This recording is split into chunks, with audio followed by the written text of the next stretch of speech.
অনেকদিন যাবৎ আমি আমার পেজে কোনো আমার খামারের ভিডিও ছাড়িনি। আমি একটু শারীরিক এবং মানসিকভাবে অসুস্থ ছিলাম, তাই আসলে ভিডিও করিনি বা ভিডিও আপলোড দিইনি।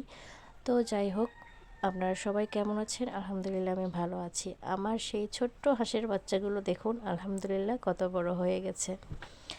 আমার বড় হাঁস আগের ছিল 19টা, আর ছোট বাচ্চা ফুটাইছিলাম। বিক্রি করার পর আমি রেখেছিলাম 25টার মধ্যে দুইটা আসলে খেয়ে ফেলছে শিয়াল, এবং বড় হাঁস একটা। মোট 3টা হাঁস আমার শিয়াল খেয়ে ফেলছে। আর গত 2 দিন আগে আমি 2টা হাঁসা বিক্রি করেছি।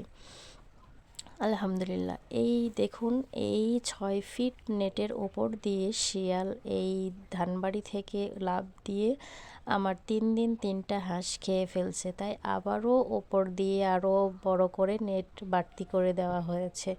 কারণ বন্য শিয়াল এতটাই হিংস্র যে আমি তো চিন্তাও করতে পারিনি যে এই এত লম্বা একটা নেটের ওপর দিয়ে ওই লাফ দিয়ে 3 দিন 3টা হাঁস আমার খেয়ে ফেলছে।